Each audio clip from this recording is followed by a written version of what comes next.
ಓಂ ಶಾಂತಿ. ವೀಕ್ಷಕರೇ, ಅಭಿಮಾನಿಗಳೇ, ಗುರುಮಕ್ಕಳೇ, ಮಿತ್ರರೇ, ನಿಮ್ಮೆಲ್ಲರೂ ಒಳ್ಳೆಯದಾಗಲಿ. ಓಂ ಶ್ರೀ ವೀರಭದ್ರಾಯ ನಮಃ. ವೀರಭದ್ರ ಸ್ವಾಮಿ ನಮಃ. ಪ್ರಣಾಮ. ಮಹಾಶಕ್ತೇನ ವೀರಭದ್ರ ಮಂತ್ರ, ಮಹಾಮಂತ್ರ. ಸಾಮಾನ್ಯವಾಗಿ ಮಕ್ಕಳಿಗೆ, ದೊಡ್ಡವ್ರಿಗೆ ನೆಗಡಿ, ತಲೆನೋವು, ಜ್ವರ, ಮೈ ಕೈ ನೋವು ಇತ್ಯಾದಿಗಳು ಬರುತ್ತೆ. ಅದಕ್ಕೆ ಕೆಲವರು ಹಾಸ್ಪಿಟಲ್ಗೆ ಕರ್ಕೊಂಡು ಹೋಗ್ತಾರೆ. ಇನ್ನು ಕೆಲವರು ಬೇರೆ ಯಾರಾದರೂ ದರ್ಗಾ, ದೇವಸ್ಥಾನ, ಗುರುಗಳು ಅಲ್ಲೆಲ್ಲ ಕರ್ಕೊಂಡು ಹೋಗ್ತಾರೆ. ದೇವಸ್ಥಾನಗಳಲ್ಲಿ ಕೆಲವು ಪೂಜಾರಿಗಳು ಈ ತಾಯ್ತ, ಯಂತ್ರ, ಮಂತ್ರ ಇವೆಲ್ಲ ಮಾಡ್ತಾರೆ. ಇನ್ನು ಕೆಲವರು ಮಾಡೋದಿಲ್ಲ. ಆದರೆ ನಿಮ್ಮ ಮನೆಗಳಲ್ಲೇ ನೀವು ಯಾರಿಗಾದರೂ ಕಾಯಿಲೆ ಬಂದಾಗ ಅವುಗಳನ್ನು ಹೇಗೆ ವಾಸಿ ಮಾಡ್ಕೋಬೇಕು, ಹಾಸ್ಪಿಟಲ್ ಹೋಗಿ ಮಾತ್ರೇನೂ ತಗೊಳ್ಳಿ, ಇಂಜೆಕ್ಷನು ಹಾಕ್ಸಿ ತಗೊಳ್ಳಿ, ಅದು ಬೇರೆ ವಿಚಾರ. ಅದು ಮಾಡಬೇಕು ದೈಹಿಕವಾಗಿ. ಆದರೆ ಮಾನಸಿಕವಾಗಿ, ಭಾವನಾತ್ಮಕವಾಗಿ ಯಾವುದಾದ್ರೂ ಕರ್ಮಗಳ ಅನುಸಾರ, ಪಾಪಕರ್ಮಗಳ ಅನುಸಾರ ಹಿಂದಿನ ಕರ್ಮಗಳು ನಮಗೆ ಅವು ಅಂಟ್ಕೊಂಡು ಬಂದಿದ್ದರೆ ಕೆಲವೊಂದು ಕಾಯಿಲೆಗಳು ಹಾಸ್ಪಿಟಲ್ಗೆ ಹೋದರೂ ವಾಸಿ ಆಗಲ್ಲ. ಅಂತಹ ಸಮಯದಲ್ಲಿ ನಾವು ಕೆಲವೊಂದು ಉಪಾಯಗಳನ್ನು ಕಂಡುಕೋಬೇಕಾಗುತ್ತೆ. ಹಾಸ್ಪಿಟ್ಲಲ್ಲಿ ಡಾಕ್ಟ್ರು ಅವರು ಶತಪ್ರಯತ್ನ ಅವ್ರು ಮಾಡ್ತಾರೆ. ಇಲ್ಲಿ ಕೆಲವರಿಗೆ ಕಾಯಿಲೆ ಬಂದಿರುತ್ತೆ, ವಾಸಿ ಆಗಲ್ಲ. ಇದು ಒಂದು. ಎರಡನೆಯದು ದಾರಿದ್ರ್ಯ, ಸಾಕಷ್ಟು ದಾರಿದ್ರ್ಯ. ಮೂರನೇದು ಯಾವುದೋ ಭೂತಬಾಧೆ, ಯಾವುದೋ ದೆವ್ವ ಬಾಧೆ, ಯಾವುದೋ ಬ್ರಹ್ಮರಾಕ್ಷಸ ಬಾಧೆ, ಯಾವುದೋ ನೆಗೆಟಿವ್ ಎನರ್ಜಿ, ಕೆಟ್ಟ ಶಕ್ತಿಗಳ ಕಾಟ ಇತ್ಯಾದಿ ಇತ್ಯಾದಿ ಇತ್ಯಾದಿ ಕೆಲವರ ಮನಸ್ಸಿನಲ್ಲಿರುತ್ತೆ, ಭಾವನೆಗಳಲ್ಲಿರುತ್ತೆ. ಇದು ನಿವಾರಣೆ ಆಗಬೇಕಾದ್ರೆ ಅದು ಭೂತ ಇರಲಿ, ಪ್ರೇತಾತ್ಮ ಇರಲಿ, ದೆವ್ವ ಇರಲಿ, ಬ್ರಹ್ಮರಾಕ್ಷಸ ಇರಲಿ, ಪಿಶಾಚಿ ಇರಲಿ, ಯಾವುದೇ ದಾರಿದ್ರ್ಯ ರೋಗ ಇರಲಿ, ಒಟ್ಟಿನಲ್ಲಿ ವಾಸಿ ಆಗಬೇಕಲ್ವ, ಕ್ಲಿಯರ್ ಆಗಬೇಕಲ್ವ. ಅದಕ್ಕಿರೋದು ಏಕೈಕ ಅಂದರೆ, ಒಂದು ಮಾರ್ಗ ಅಂದರೆ ಅದು ಓಂ ಶ್ರೀ ವೀರಭದ್ರ ಮಂತ್ರ ಅಥವಾ ರುದ್ರ ಮಂತ್ರ ಅಥವಾ ರುದ್ರಶಕ್ತಿ ಮಂತ್ರ ಅಂತ. ಗೊತ್ತಾಯ್ತಲ್ಲ. ವೀರಭದ್ರ ಅಂದರೆ ನಿಮ್ಗೆ ಗೊತ್ತಿದೆ, ನಾಗರಾಜ ಸ್ವಾಮಿ. ಓಂ ಶ್ರೀ ಆದಿಶಕ್ತಿ ನಾಗರಾಜ. ನಾಗರಾಜನೇ ವೀರಭದ್ರನಾಗಿ ಅವತಾರ ತಾಳಿ ದಕ್ಷಕ ಬ್ರಹ್ಮನ ತಲೆಯನ್ನು ಕಟ್ ಮಾಡ್ದ. ಈ ವಿಚಾರ ನಿಮ್ಗೆ ಗೊತ್ತಿದೆ. ಪರಮಶಿವನ ಪ್ರಿಯ ಪತ್ನಿ ಸತೀದೇವಿ, ಇಬ್ಬರು ಚೆನ್ನಾಗಿರ್ತಾರೆ, ಶಿವ ಪಾರ್ವತಿ. ಆದರೆ ಶಿವನ ಮಾವ ಅಂದರೆ ತನ್ನ ಪತ್ನಿ ಸತೀದೇವಿ ಅಪ್ಪ ದಕ್ಷಕ ಬ್ರಹ್ಮ, ಆತ ಏನೋ ಒಂದು ದೊಡ್ಡ ರಾಜ, ತುಂಬ ಅಹಂಕಾರ, ದುರಹಂಕಾರ, ಸ್ಟೇಟಸ್ ಅಂತಿರಲ್ಲ ನೀವು, ಆಸ್ತಿ, ಅಂತಸ್ತು, ಅಧಿಕಾರ ಅಂತಿರಲ್ಲ ಹಾಗೆ. ಶಿವ ಬೂದಿ ಬಳಕ, ಬರೀ ಬೂದಿ ಬಳಕೊಂತಾನೆ, ಸ್ಮಶಾನದಲ್ಲಿರ್ತಾನೆ. ಆತ ಬರೀ ಚರ್ಮ ಹಾಕ್ಕೊಂಡಿದ್ದಾನೆ, ಬರೀ ಪುಟ್ಕೋಸಿ ಥರ ಚರ್ಮ ಹಾಕ್ಕೊಂಡಿದ್ದಾನೆ, ಒಂದು ಪುಟ್ಕೋಸಿ ಹಾಕ್ಕೊಂಡಿದ್ದಾನೆ. ಇನ್ನೇನಿಲ್ಲ ಆತನ ಹತ್ರ ಐಶ್ವರ್ಯ. ಒಂದೇ ಒಂದು ಬಸವ ಇಟ್ಕೊಂಡಿದ್ದಾನೆ, ಅದ್ರ ಮೇಲೆ ಸವಾರಿ, ಯಾವುದೇ ವಾಹನ ಇಲ್ಲ. ಆತನ ಹತ್ರ ಅಕ್ಕಪಕ್ಕ ಇರೋರೆಲ್ಲ ಬರೀ ಬೂದಿ ಬಳ್ಕೊಂಡಿರ್ತಾರೆ. ಅವ್ರ ಕೂದಲುಗಳು ನೋಡಿದ್ರೆ ವಿಚಿತ್ರವಾಗಿ ಬಿಟ್ಟಿರ್ತಾರೆ. ನೀವು ನೋಡಿದ್ರಲ್ಲ, ನಾಗಾಸಾಧುಗಳು, ಅಘೋರಿಗಳು ಅಂತಿರಲ್ಲ, ಅವರೆಲ್ಲ ನ್ಯಾಯವಾಗಿ ಸ್ನಾನ ಮಾಡಲ್ಲ, ಶಿವಭಕ್ತರು, ಶಿವನ ಜೊತೆ ಇರ್ತಾರೆ. ಅವ್ರು ಯಾರ ಹತ್ರ ಬಂಗಾರ ಇರಲ್ಲ, ವಜ್ರ ವೈಡೂರ್ಯ ಇರಲ್ಲ, ಒಳ್ಳೆ ಒಳ್ಳೆ ವೆಹಿಕಲ್ಗಳು, ಗಾಡಿಗಳಿರಲ್ಲ, ಅವ್ರು ಯಾರೋ ಆಸ್ತಿವಂತರಲ್ಲ. ಆತನ್ನ ಯಾಕೆ ನಾವು ಕರಿಬೇಕು? ಇಲ್ಲಿ ಯಜ್ಞ ನಡೀತಾ ಇರುತ್ತೆ, ಯಾಗ, ಒಂದು ಯಜ್ಞ. ದಕ್ಷಕ ಬ್ರಹ್ಮ ಒಂದು ದೊಡ್ಡ ಪ್ರೋಗ್ರಾಮ್ ಇಟ್ಕೊಂಡಿದ್ದಾನೆ. ಅದಕ್ಕೆ ಕರೆಯೋದಿಲ್ಲ ಯಾರಿಗೆ? ಪರಮಶಿವನನ್ನು. ಹಾಗೆ ತನ್ನ ಮಗಳನ್ನು ಕರೆಯೋದಿಲ್ಲ. ಅವ್ರು ಬಂದರೆ ಇಲ್ಲಿ ಇರೋರಿಗೆ ಏನೋ ತೊಂದರೆ ಆಗಿಬಿಡುತ್ತೆ ಅಂತ, ಏನೋ ನನ್ನ ಮರ್ಯಾದೆ ಕಮ್ಮಿ ಆಗಿಬಿಡುತ್ತೆ ಅಂತ ದಕ್ಷಕ ಬ್ರಹ್ಮ. ಆದರೆ ಸತೀದೇವಿ, ಶಿವ ಎಷ್ಟು ಹೇಳಿದ್ರು ಕೇಳಿದೆ, ಸತೀದೇವಿ ತನ್ನ ತಂದೆ ಹತ್ರ ಹೋಗಿ ತರಾಟೆಗೆ ತಗೊಳ್ತಾಳೆ ತಂದೆಗೆ. ಆವಾಗ ಮಗಳಿಗೂ ತಂದೆಗೂ ವಾದ ವಿವಾದ ನಡೀತದೆ. ಆಕೆಗೆ ಬೇಜಾರಾಗುತ್ತೆ, ನನ್ನ ತಂದೆ ನಮ್ಮ ಗಂಡನಿಗೆ ಅವಮಾನ ಮಾಡ್ದ ಅಂತೇಳಿ. ಅದಕ್ಕೆ ಅಗ್ನಿಕುಂಡ, ಅಲ್ಲೇನು ಎಲ್ಲರೂ ಹೋಮ ಮಾಡ್ತಿರ್ತಾರೆ, ದೊಡ್ಡದಾಗಿ ಅಗ್ನಿಕುಂಡ ಹೋಮ ಮಾಡೋದು, ಅದರಲ್ಲಿ ಆಕೆ ದಹನ ಆಗಿಬಿಡ್ತಾಳೆ, ಅದರಲ್ಲಿ ದುಂಗ್ಬಿಡ್ತಾಳೆ, ಸುಟ್ಟೋಗ್ಬಿಡ್ತಾಳೆ, ಕರಕಲಾಗ್ಬಿಡ್ತಾಳೆ. ಆಮೇಲೆ ಶಿವನಿಗೆ ಗೊತ್ತಾಗುತ್ತೆ. ಶಿವ ಅವರು ತಂಡ ಇರ್ತಾರೆಲ್ಲ ಬರ್ತಾರೆ, ಬಂದ್ಬಿಟ್ಟು ದಕ್ಷಕ ಬ್ರಹ್ಮನ ತಲೆ ಕಟ್ ಮಾಡಾಕ್ತಾನೆ. ಯಾರು? ಶಿವನಲ್ಲಿರುವ ಆದಿಶೇಷ ನಾಗರಾಜ ಸ್ವಾಮಿ ಕೆಳಗಡೆ ಜಂಪ್ ಮಾಡಿ ರುದ್ರನಾಗೆ ಅವತಾರ ತಳ್ತಾನೆ, ವೀರಭದ್ರನಾಗಿ. ಯಾರೋ ನಾಗರಾಜ ಸ್ವಾಮಿ ಹೋಗಿ ದಕ್ಷಕ ಬ್ರಹ್ಮನ ತಲೆ ಕಟ್ ಮಾಡಾಕ್ತಾನೆ. ಇದು ಸ್ಟೋರಿ. ಅನಂತರ ಬಿಡಿ ಶಿವ ಆ ಹೆಣ ಎತ್ಕೊಂಡು ಪಾಪ ತನ್ನ ಪತ್ನಿ ಮೇಲೆ ಇದ್ದಂಥ ಪ್ರೀತಿ ಪ್ರೇಮ ಶಾಕ್ ಆಗಿಬಿಡ್ತಾನೆ. ಶಿವ ಅದನ್ನು ಹೊತ್ಕೊಂಡು ಹೊರಟೋಗ್ತಾನೆ. ಶಿವ ಎಲ್ಲರೂ ಅವರಿಂದ ಹೊರಟೋಗ್ತಾರೆ. ಲಾಸ್ಟಿಗೆ ಏಕಾಂಗಿ ಆಗ್ಬಿಡ್ತಾನೆ ಶಿವ, ಗೊತ್ತಾಯ್ತಲ್ಲ. ಆಮೇಲೆ ಆ ಹೆಣಾನೇ ಎತ್ಕೊಂಡೇ ಹೋಗ್ತಿರ್ತಾನೆ, ಎಲ್ಲಂದ್ರೆ ಅಲ್ಲಿ ಸುತ್ತಾ ಇರ್ತಾನೆ. ತನ್ನ ಪತ್ನಿ ಅಂದ್ಬಿಟ್ಟು ಆತನಿಗೆ ಜ್ಞಾನನೇ ಇರಲ್ಲ ಶಿವನಿಗೆ. ಆಮೇಲೆ ಎಲ್ಲ ಋಷಿಮುನಿಗಳಿಗೆ, ಜನಗಳಿಗೆ, ದೇವತೆಗಳಿಗೆಲ್ಲ ಬೇಜಾರಾಗುತ್ತೆ. ಆ ಹೆಣ ಹಂಗೆ ಕೊಳತ್ತು ಇದಾಗ್ತಾ ಇರುತ್ತೆ. ಆವಾಗ ಶ್ರೀಮನ್ನಾರಾಯಣನ ಹತ್ರ ಹೋಗಿ ಮೊರೆ ಇಡ್ತಾರೆ ಎಲ್ಲರೂ. ಆವಾಗ ಶ್ರೀಮನ್ನಾರಾಯಣನ ಸುದರ್ಶನ ಚಕ್ರದಿಂದ ಆ ಒಂದು ಶರೀರವನ್ನು, ಸತೀದೇವಿ ಶರೀರವನ್ನು ತುಂಡು ತುಂಡು ಮಾಡಿ ಬಿಸಾಕ್ತಾನೆ. 51 ಭಾಗ ಮಾಡ್ತಾನೆ.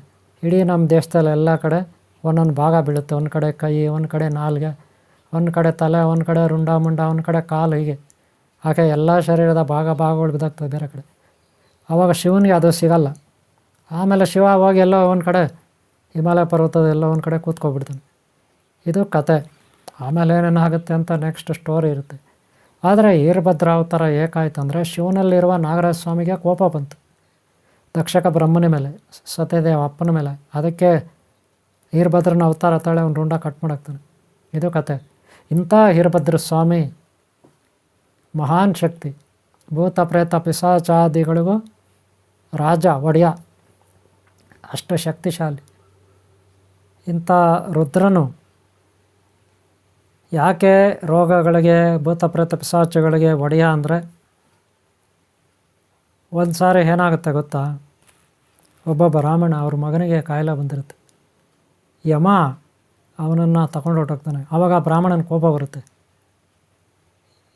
ಯಮನ್ಗೆ ಶಾಪ ಹಾಕ್ತಾನೆ, ನಿನಗೆ ಮಕ್ಕಳೇ ಆಗದೆ ಇರಲಿ ಅಂದ್ಬಿಟ್ಟು, ಅಥವಾ ನಿನ್ನ ಮಕ್ಕಳನ್ನ ನೀನು ಕಳ್ಕೊ, ನನ್ನ ಮಗನ ನಾನು ಕಳ್ಕೊಂಡ್ರೆ ನನಗೆ ಹೆಂಗೆ ದುಃಖ ಆಗುತ್ತೆ ಹಂಗೆ ನಿನಗೂ ಆಗಲಿ ಅಂತ.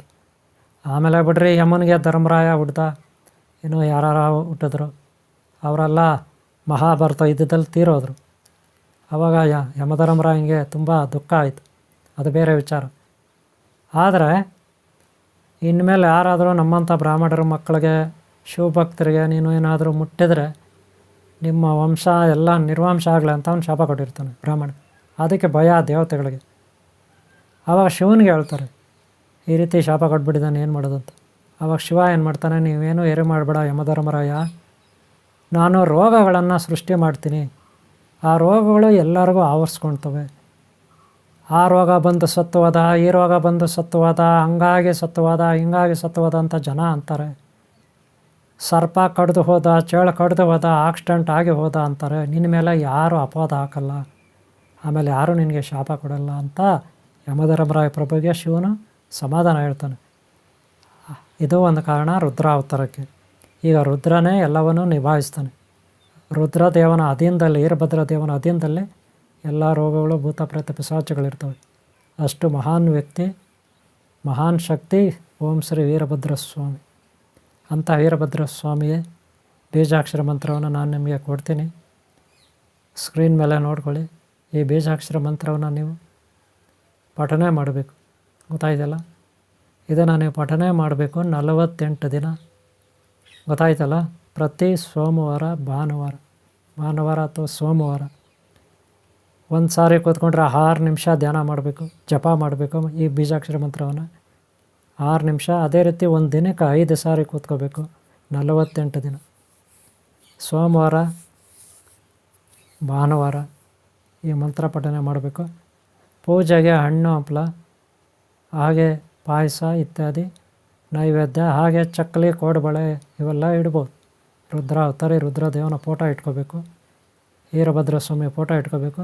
ಆದರೆ ಬ್ರಹ್ಮಚರ್ಯವನ್ನು ಪಾಲನೆ ಮಾಡಬೇಕು 48 ದಿನ, ನೆನಪಿಟ್ಕೊಳ್ಳಿ. ಓಕೆನಾ. ಭಾಳ ಶಿಷ್ಟಾಚಾರದಿಂದ ಇರಬೇಕು. 48 ದಿನ ಈ ಮಂತ್ರವನ್ನು ನೀವು ಪಠನೆ ಮಾಡಬೇಕು, ಬೀಜಾಕ್ಷರ ಮಂತ್ರವನ್ನು. ಗೊತ್ತಾಯ್ತಲ್ಲ, ಸ್ಕ್ರೀನ್ ಮೇಲೆ ನೋಡ್ಬೋದು ನೀವು. ಹೀಗೆ ಮಾಡಿ ರುದ್ರ ಮಂತ್ರವನ್ನು ವಶ ಮಾಡ್ಕೊಳ್ಳಿ. ದಿನಕ್ಕೆ 1008 ಸಾರಿ ಜಪ ಮಾಡಬೇಕಾಗುತ್ತೆ. ಒಂದು ಸಾರಿ 6 ನಿಮಿಷ ನೀವು ಕೂತ್ಕೊಂಡ್ರೆ ಖಂಡಿತ ನೀವು 100 ಸಾರಿ ಜಪ ಆಗಿರ್ತದೆ. ಅದೇ ರೀತಿ ಒಂದು 10 ಸಾರಿ ಕೂತ್ಕೊಳ್ಳಿ, ದಿನಕ್ಕೆ 1000 ಸಾರಿ ಆಗ್ಬಿಡುತ್ತೆ. ಅಥವಾ ಒಂದು ಸಾರಿಗೆ 10 ನಿಮಿಷ ಕೂತ್ಕೊಳ್ಳಿ, ದಿನಕ್ಕೆ ನೀವು 5 ನಿಮಿಷ ಕೂತ್ಕೊಂಡ್ರು 5 ಸಾರಿ ಕೂತ್ಕೊಂಡ್ರು ಸಾಕು, 5 ಬಾರಿ. ಯಾವಾಗ ಫ್ರೀ ಇರ್ತೀರೋ ಅವಾಗ. ಬೆಳಗ್ಗೆ ಎಷ್ಟೊತ್ತಿಗಾದರೂ ಹೇಳಿ ಪರವಾಗಿಲ್ಲ. ಎದ್ಮೇಲೆ ಕೆಲವೊಂದು ನಿಯಮಗಳಿರುತ್ತೆ. ಸೂರ್ಯ ನಮಸ್ಕಾರ ಮಾಡಬೇಕು. ಹಾಗೆ ಹಾಸಿಗೆ ಮೇಲೆ ಕೂತ್ಕೊಂಡೆ ಕೈಗಳು ಹಿಡ್ಕೊಂಡು ಪ್ರಾರ್ಥನೆ ಮಾಡ್ಕೋಬೇಕು. ಕೆಳಗಡೆ ಭೂಮಿಗೆ ನಮಸ್ಕಾರ ಮಾಡಿ ಪ್ರಾರ್ಥನೆ ಮಾಡಬೇಕು. ಆಚೆ ಕಡೆ ಸೂರ್ಯ ನಮಸ್ಕಾರ ಮಾಡಬೇಕು. ಇದೆಲ್ಲ ನೀವು ಇಲ್ಲಿ ಗುರುಕುಲದಲ್ಲಿ ನಾವು ಹೇಳ್ಕೊಡ್ತೀವಿ, ಆನ್ಲೈನ್ ಕ್ಲಾಸ್ ಇರುತ್ತೆ. ಗೊತ್ತಾಯ್ತಲ್ಲ. ಈ ಮಂತ್ರವನ್ನು ನೀವು ದೀಕ್ಷೆ ತಗೊಂಡ್ರೆ ನಮ್ಮ ಹತ್ರ ಒಳ್ಳೆಯದು, ಅಥವಾ ನೀವೇ ಪ್ರಾಕ್ಟೀಸ್ ಮಾಡಿದ್ರೂ ಪರವಾಗಿಲ್ಲ. ಓಕೆನಾ. ಪ್ರಾಕ್ಟೀಸ್ ಮಾಡಿ. ನೀವು ಹೇಳೋ ಮಂತ್ರ ಯಾರಿಗೂ ಬೇರೆಯವ್ರಿಗೆ ಕೇಳಿಸ್ಬಾರ್ದು, ನಿಮಗೆ ಮಾತ್ರ ಕೇಳಿಸ್ಬೇಕು. ಭಾಳ ಮೆತ್ತಗೆ ಹೇಳ್ಕೋಬೇಕು. ಗೊತ್ತಾಯ್ತಲ್ಲ. ಒಂದು ಸಾರಿ ಕೂತ್ಕೊಂಡ್ರೆ 10 ನಿಮಿಷ ಹೇಳ್ಕೋಬೇಕು. ಓಕೆನಾ. ದಿನಕ್ಕೆ 5 ಸಾರಿ. ಹಾಗೆ 48 ದಿನ ಮಾಡಿ. ರುದ್ರ ಮಂತ್ರ ಒಲಿಯುತ್ತೆ. ಆಮೇಲೆ ಹೊಲದ ಮೇಲೆ ನೀವು ಆಮೇಲೇನು ಯಾರಿಗಾದರೂ ನೀವು ಭೂತ ಪ್ರೇತ ಪಿಶಾಚಿ ಅಂತ ಅವರು ಯಾರಾದರೂ ನಿಮ್ಮ ಹತ್ರ ಬಂದರೆ, ಯಾರಿಗಾದರೂ ದೆವ್ವ ಹಿಡಿದಿದ್ರೆ, ಭೂತ ಸೇರಿಕೊಂಡಿದ್ರೆ, ಬ್ರಹ್ಮರಾಕ್ಷಸ ಬಾಧೆ ಇದ್ದರೆ, ಯಾರಿಗಾದರೂ ಜ್ವರ ಇದ್ದರೆ, ಏನಾದರೂ ಕಾಯಿಲೆಗಳಿದ್ರೆ ನಿಮ್ಮ ಹತ್ರ ಬರ್ತಾರೆ. ನೀವು ಕೈಯಲ್ಲಿ ನೀರನ್ನ ಇಟ್ಕೊಂಡು ಕೈಯಲ್ಲಿ ನೀರನ್ನ ಇಟ್ಕೊಂಡು 108 ಸಾರಿ ಮಂತ್ರವನ್ನು ಜಪ ಮಾಡಿ ಅವ್ರ ಮೇಲೆ ಹಾಕಿ. ಹಾಗೆ ನೀವಿರೋ ಕಡೆ ದೇವಸ್ಥಾನ ಎಲ್ಲ ಕಡೆ ಮಾಡಿ. ಹಾಗೆ ಅವ್ರಿಗೆ ತೀರ್ಥ ಕೊಡಿ. ನಿಮ್ಮ ಕೈಯಲ್ಲಿರೋದನ್ನು ಒಂದು ಚೆಂಬಲ್ಲಿ ಹಾಕಿ ಕೊಡಿ, ಅಥವಾ ಬಾಟ್ಲಲ್ಲಿ ಹಾಕಿ ಕೊಡಿ. ಅವ್ರ ಮನೆಯೆಲ್ಲ ಹಾಕ್ಕೊಳ್ಳಿ. ಇದರಿಂದ ಅವ್ರ ಭೂತನ ಪ್ರೇತ ಪಿಶಾಚಾದಿ ಬ್ರಹ್ಮರಾಕ್ಷಸ ಬಾಧೆ ರೋಗಗಳ ಬಾಧೆ ನಿವಾರಣೆ ಆಗುತ್ತೆ. ನಿಮ್ಮಲ್ಲೇ ಆ ಶಕ್ತಿ ಇರುತ್ತೆ. 108 ಸಾರಿ ಹೇಳಿದ್ರೆ ಸಾಕು. ಅವಾಗ ಯಾರಿಗಾದರೂ ಪ್ರೋಕ್ಷಣೆ ಮಾಡೋವಾಗ, ಜಲ ಪ್ರೋಕ್ಷಣೆ ಮಾಡೋವಾಗ. ಇದು ರುದ್ರ ಮಂತ್ರದ ಬಗ್ಗೆ ಮಹತ್ವ. ಆದರೆ ರುದ್ರ ಮಂತ್ರ ಪಠನೆ ಮಾಡುವಾಗ ಒಳ್ಳೆಯ ಫೋಟೋ ಇಟ್ಕೊಳ್ಳಿ, ವೀರಭದ್ರ ಸ್ವಾಮಿದು ಮರಿಬೇಡಿ. ಹಾಗೆ ದೇವಸ್ಥಾನದಲ್ಲಿ ಇರೋರು ಅಲ್ಲೇ ಕೂತ್ಕೊಂಡು ಮಾಡ್ಬೋದು. ಶಿವನ ದೇವಸ್ಥಾನದಲ್ಲಿ ಇದ್ದು ಕೂತ್ಕೊಂಡು ಮಾಡಿದ್ರೂ ನಡೀತದೆ. ಏಕಾಂತತೆ ಇರಬೇಕು. ಹೀಗೆ ವೀರಭದ್ರ ಸ್ವಾಮಿ ಮಂತ್ರವನ್ನು ನೀವು ಅಲಿಸ್ಕೊಂಡ್ರೆ ಎಷ್ಟೆಲ್ಲ ಉಪಯೋಗ ಆಗುತ್ತಲ್ವ. ನಿಮಗೂ ಒಳ್ಳೆಯದಾಗುತ್ತೆ, ಬೇರೆಯವ್ರಿಗೂ ಒಳ್ಳೆಯದಾಗುತ್ತೆ. ಗೊತ್ತಾಯ್ತಲ್ಲ. ಓಕೆ ಇವರೇ, ಈ ವಿಡಿಯೋ ಎಲ್ಲ ಮುಗಿಸ್ತಾ ಇದ್ದೇನೆ. ನಿಮ್ಮೆಲ್ಲರಿಗೂ ಒಳ್ಳೆಯದಾಗಲಿ. ಹಾಗೆ ವಿಡಿಯೋ ಇಷ್ಟ ಆದರೆ ಒಂದು ಲೈಕ್ ಮಾಡಿ. ಹಾಗೆ ಸಬ್ಸ್ಕ್ರೈಬ್ ಆಗಿಲ್ಲ ಅಂದರೆ ಹಾಕ್ಕೊಳ್ಳಿ. ಹಿಂದಿನ ವಿಡಿಯೋಗಳು ನೋಡಿ, ಹಾಗೆ ಮುಂದಿನ ವಿಡಿಯೋಗಳು. ನಿಮ್ಗೆ ಒಳ್ಳೆಯದಾಗಲಿ. ಓಂ ಶಾಂತಿ, ಓಂ ಶಾಂತಿ, ಓಂ ಶಾಂತಿ. ಓಂ ನಮಃ ಶಿವಾಯ. ಹರ ಹರ ಮಹಾದೇವ್. ಓಂ ಶ್ರೀ ವೀರಭದ್ರಾಯ ಸ್ವಾಮಿ ನಮಃ.